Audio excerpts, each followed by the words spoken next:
30,000 cubic kilometers just in that Nubian sandstone aquifer alone that hadn't been fully mapped yet. Areas through Egypt, and you don't even get down into the largest of the Nubian sandstone aquifer and Suez. Those are small ones compared to what's in Central Africa under Chad.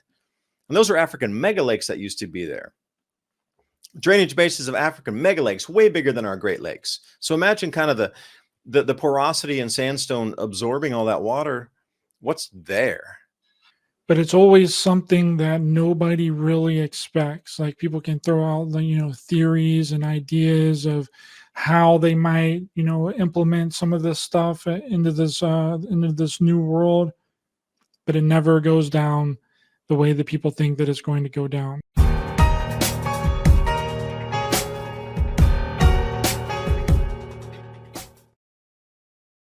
Welcome back to Raised by Giants live discussion. Good to see everyone. It's been a minute. And we have an amazing show here for you guys here today with David Dubine from Adapt 2030 channel. How's it going, David? It's good to see you, my friend. Was that contract that they were going to sign with FEMA, that was for relief funds, right? And it was like $750. Is that true?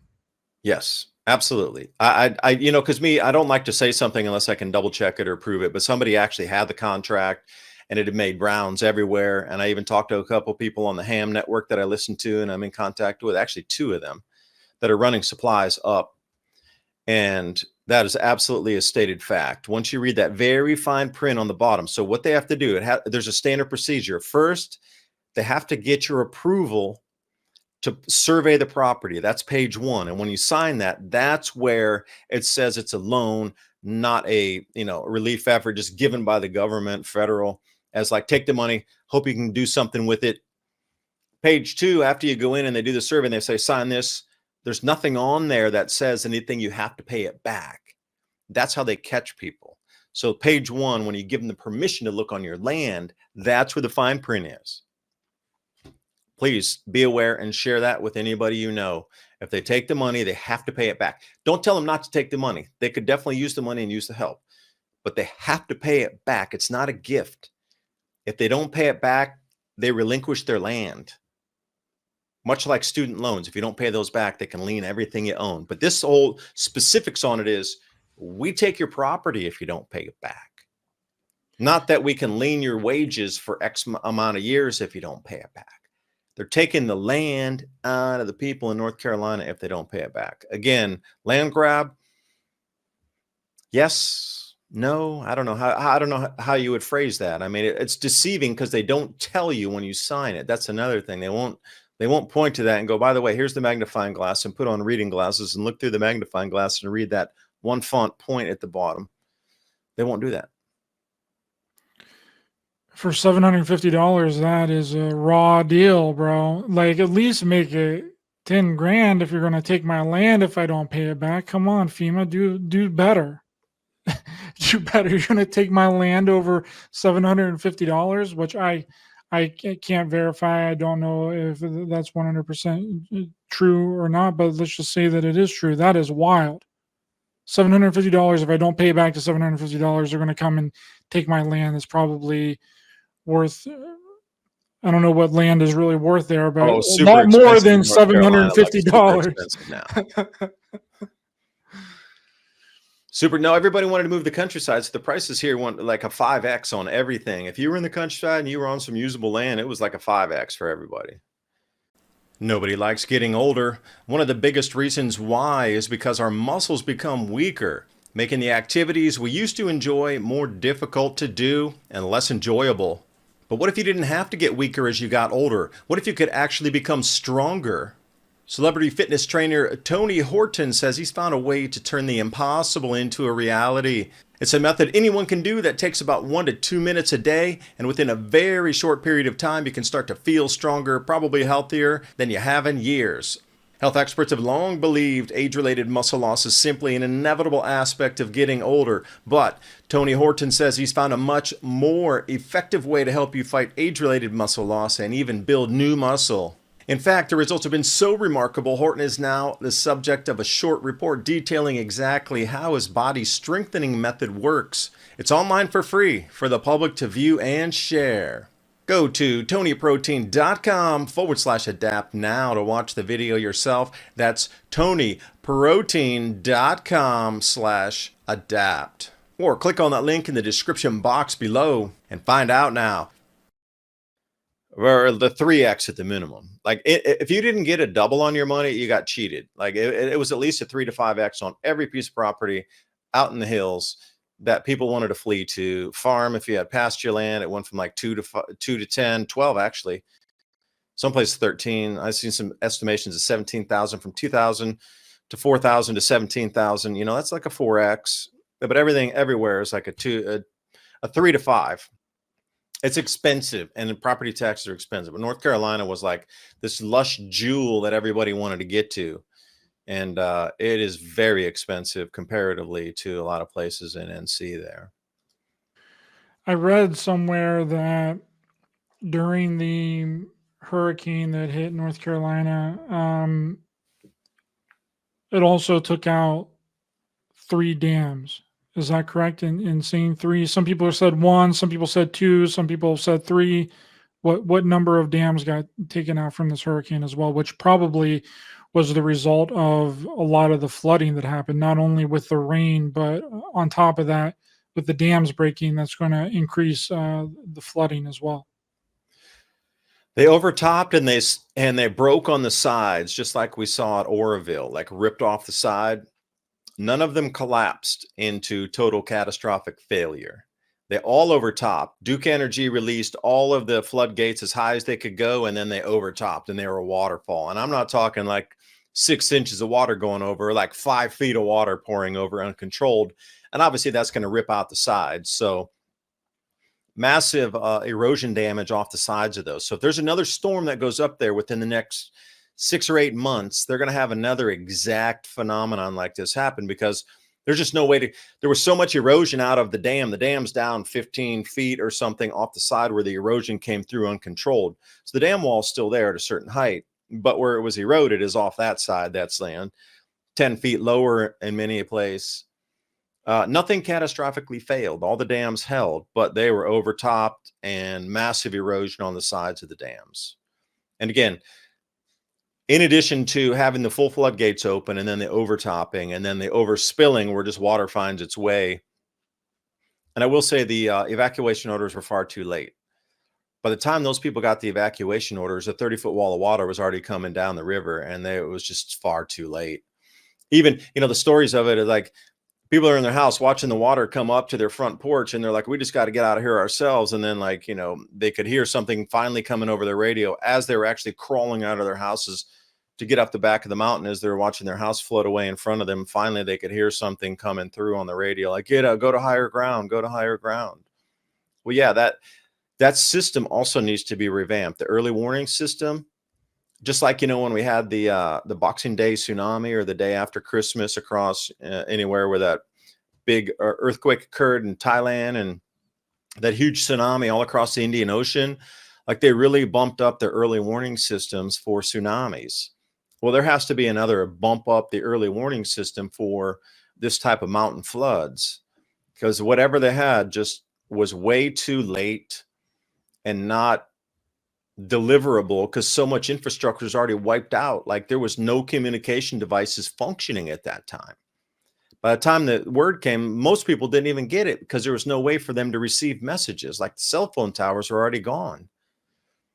And it was an archaic system built for something when it didn't really flood. Like very few people had flood insurance because like in a mountain area, generally the water just kind of runs off. You don't have quote unquote floods like you do down the basin of the Mississippi, where you might get a bunch of feet underwater, where your house might get submerged to the first floor. That just never happens in the mountains until this time. So most people didn't even have flood insurance, and that's a different animal than having homeowners insurance or fire insurance or this kind of earthquake damage insurance. Most people didn't have flood insurance because they never had to have it, because nobody ever thought there would be a flood at this magnitude. That, like, the understanding of a flood in a mountain is your river gets big and it just goes down and you're high enough off it and just things flow down river. Like there's no floods. Okay, you might get a flash flood for a minute, but generally it flows into the mountain gorge and then down. and it never really touches the houses. And if it is, it's like, just such a smidgen that it's just only the idiots would build near that close to a river or a gorge that you would get that type of water height. And I don't even think insurance company would insure you unless you're at the 500-foot level anyway, or 500-year flood levels. I know in Hawaii, my friend bought a house and they were near a creek going down. And he's like, I think it was 1,000-year flood level they had to build above. But anyway, there's definitely things you have to abide by getting insurance on the homes, 500-year or 1,000-year flood levels and above. So barely, I don't think, almost probably 1 or 2% maybe at maximum had flood insurance, because it's just not a thing in the mountains. Water goes down the hill. It doesn't flood your house. It goes down the hill. You might got a mudslide or something that knocked out part of a thing, but that would count as like a homeowner's insurance on a mudslide or something. But actual flood damage where your house is wiped away by a river, that counts as a flood. And barely anybody had those insurance on that, which is sad. They won't even be able to rebuild their homes with the money given. I think, I saw some estimates where they're saying, okay, if you had homeowner's insurance and you didn't have the flood insurance with it, they might give you like maybe 10% of the value of the home. So you can't even rebuild there then. Yeah, you got the land, which is worth a lot, but homes that were $100,000 went to $500,000. So, I mean, you can't rebuild at today's prices. You just can't. You can't.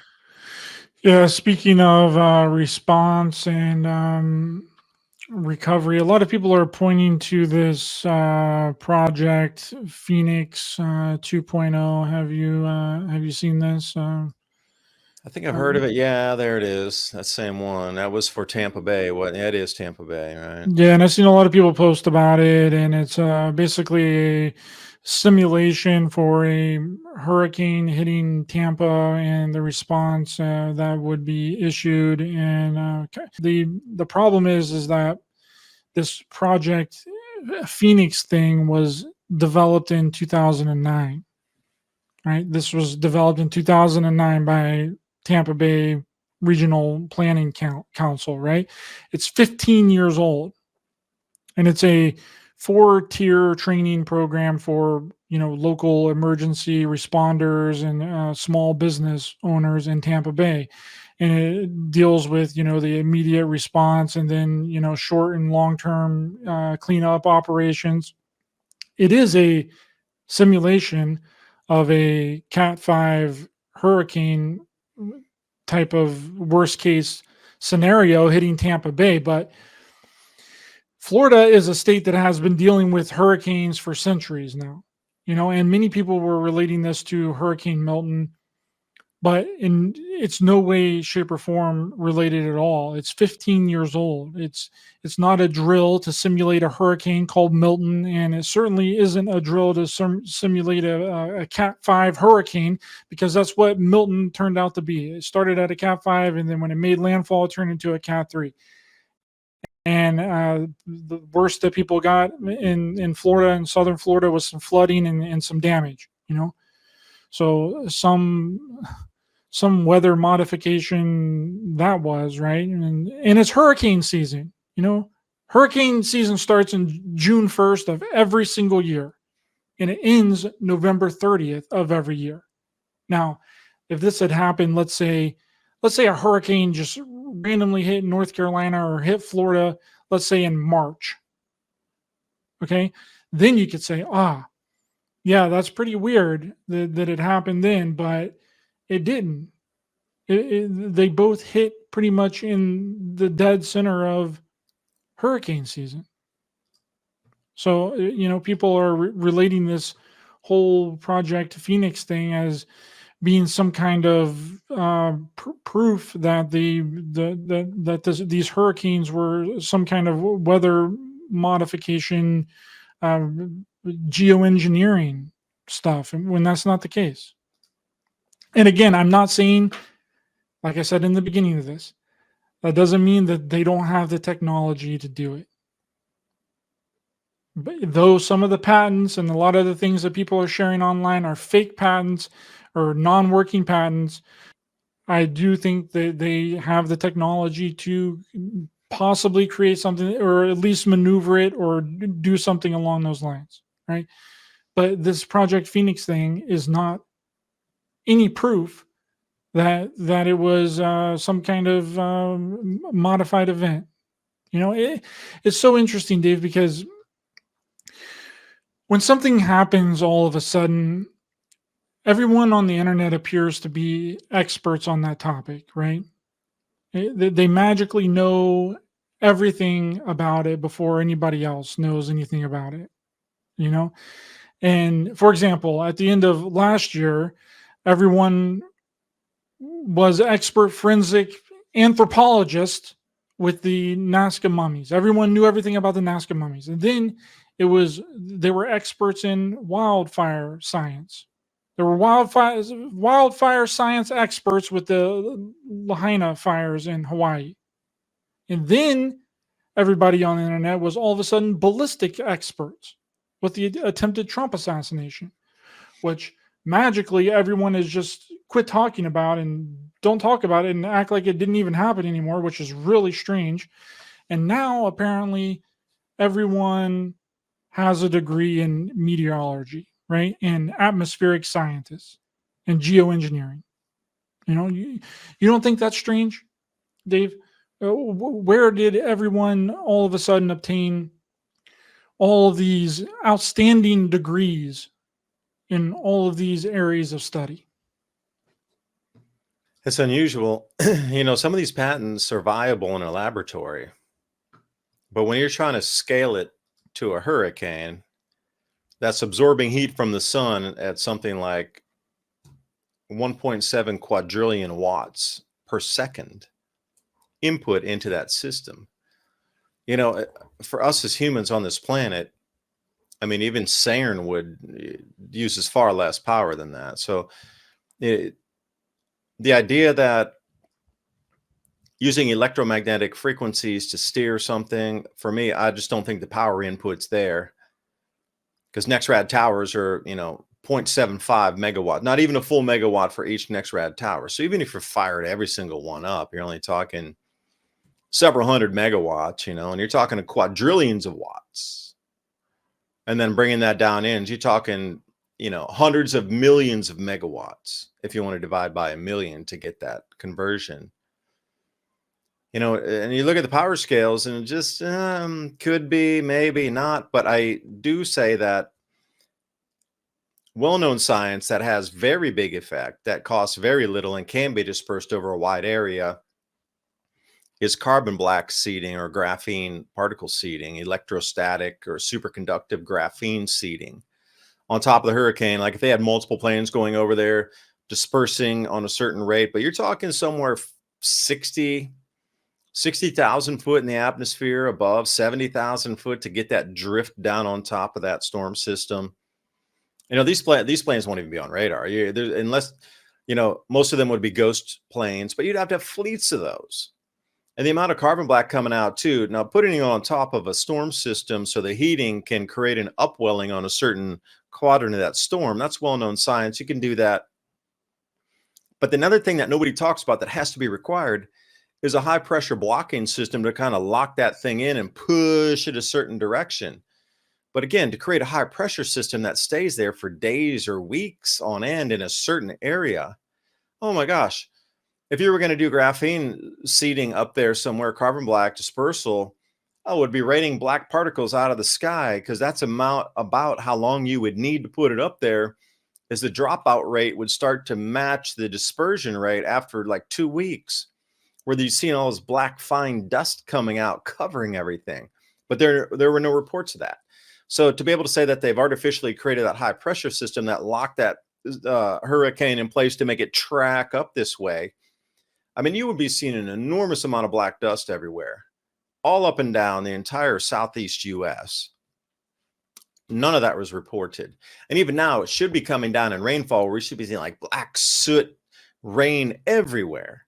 But it's just not being reported either. And even that long after the event, and the dispersion rate and gravity pulling something down out of the atmosphere, nobody's seeing that. So, for me, I'm like, to create a high pressure system, HAARP's not going to work. It's like a little tiny beam in the ionosphere, and it goes way up and it bends. That's not going to work. Cloud seeding in terms of geoengineering and air, like nanoparticulate dispersal, that's to reflect sunlight. You need to heat an area to get it to create a high pressure system. And there's just no, coming out of a lab is one thing, but to put a high pressure system that covers half the United States, you know how much graphene that would require in the atmosphere, or carbon black? It's unthinkable, the amount. There would be thousands of planes spraying at 70,000 feet or 60,000 feet. I mean, somebody would notice that, and you would see the dropout of the particles too. But the sun would actually turn dimmer where they were doing that.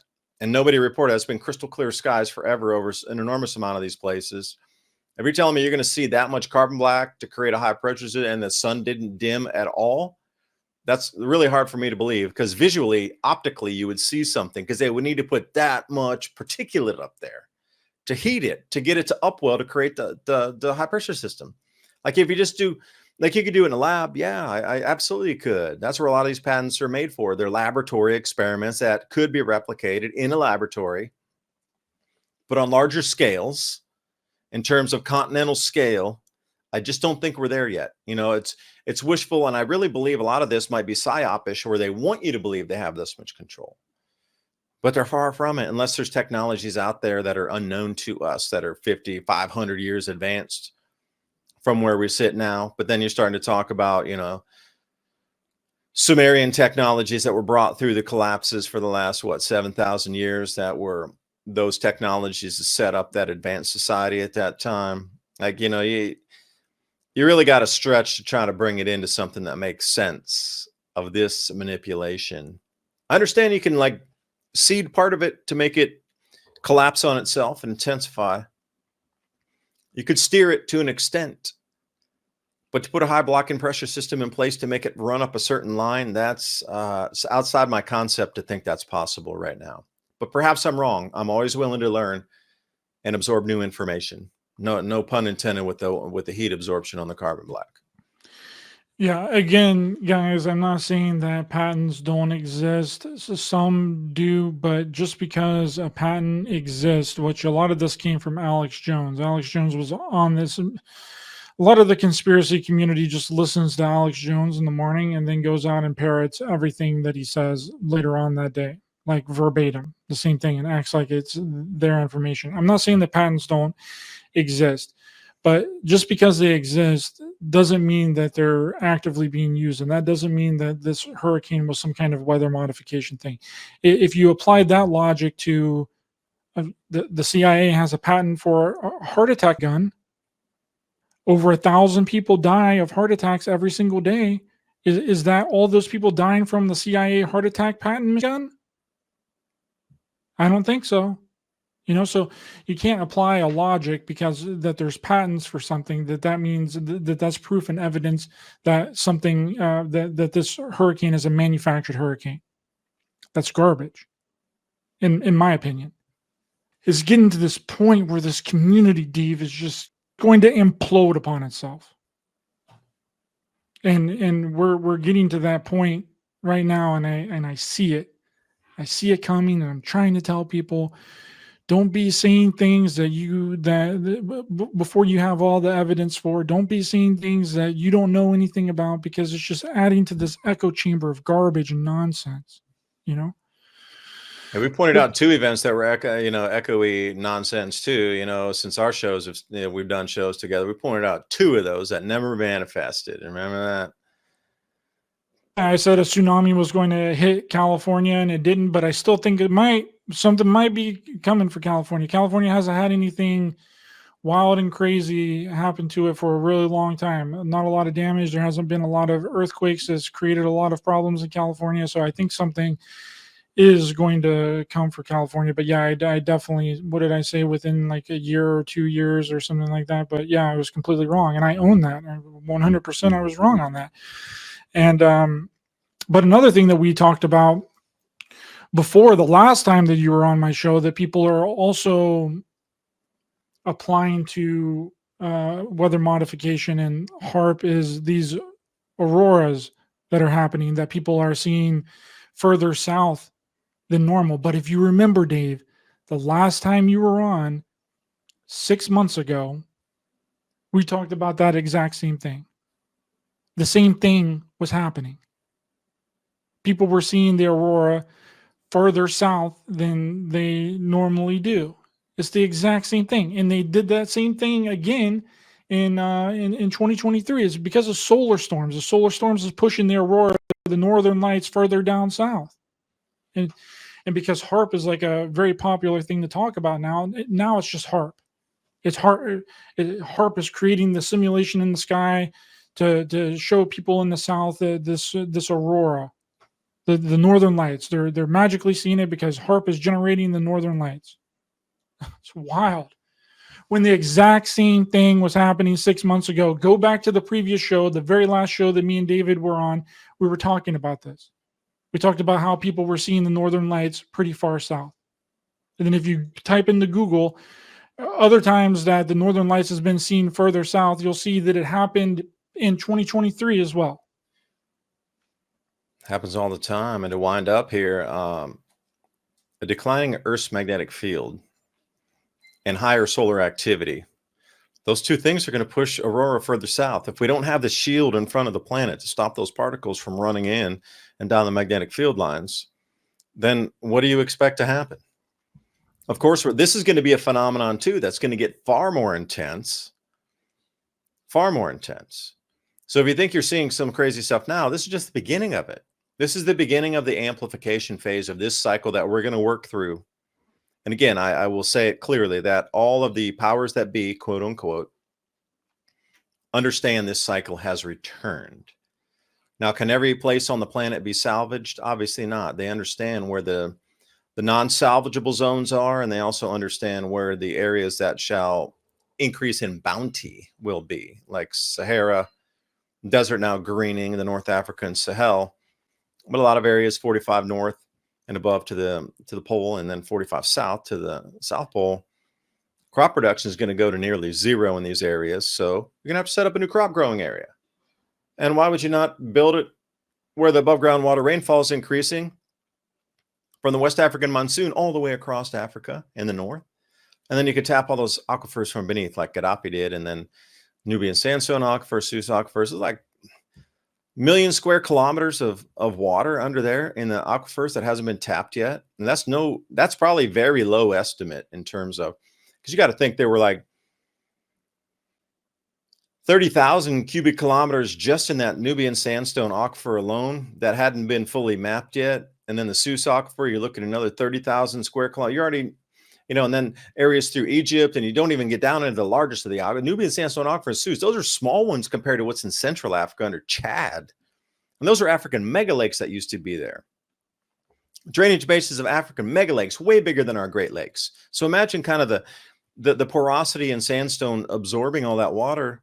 What's there? So what we see, this Earth's magnetic field decline. Okay, solar aurora, they're going to be far more larger solar storms from this point. You're going to see way more aurora. You're going to watch our crops go offline more and more, and your food prices are going to rise. You're going to watch a huge amount of investment pour into Africa to set up a new food growing area. That's kind of the world we're going to move into. But now the control mechanism will be there too every step of the way. So get used to that, and you can kind of pre-plan. You can sort of look around the curve or a little bit on this. But I'm sure not moving to Africa right now to try to like be in the middle of the zone. It's not that ready yet, but it is going that direction. They're going to send money to set up agriculture in Africa because it's going to become a green zone. It's going to be lush. Oh, it already is becoming lush. Yeah, the 4,000-year return on that is starting as we speak. And if you look back at maps as early as like, say, 1300 or even into the late 1400s, they show a lot of what would be forest areas along in what is now desert. So these flips from desert to forest desert occur far faster than anybody thinks. It doesn't take 6,000 years for it to come back to forest. It'll take a couple hundred max.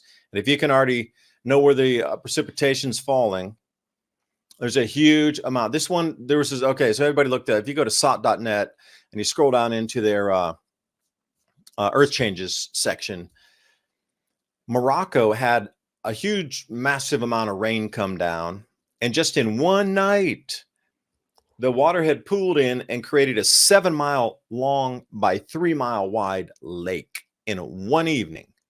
But this was the base of an African mega lake. This was the base of one of the smaller mega lakes at the same drainage basin where, well, again, people had villages and towns. And if you're wondering why they're flooding, because they followed the drying out lake beds in and in and in to its lowest point. And now the cycle is flipped, and now the rains are coming again. So it's going to expand out and out and out. So all these cities and villages and towns that are all along these lake beds are just going to get flooded from this point. I mean, if I was there, I'd be like, we're moving way hella up, way away from here, because it's going to keep refilling from this point for the next how many centuries? We're at the end of the cycle. See, that's the whole point. We flipped over, and everybody understands this. We flipped on the cycle. Hydrological cycles changing across the planet. Some places are going to become really dry. Like the African Sahel area is becoming incredibly wet, but the Amazon's becoming incredibly dry. And if you go back, there's a bunch of peer-reviewed studies that show there is a relationship between the greening of the desert and the drying of the Amazon. Back and forth on 6,000-year cycles. So I'm going, this is starting to play out again. So at least we have some correlation of that actually manifesting right this second. Do the math. Our present economy can't stay together because it was all built on the prior world. So we're just going to flip into a new world based on cryptocurrencies, more control, track and trace, digital IDs, all this stuff moving forward. And it literally is the new world. And I'm just trying to figure out how to navigate through it.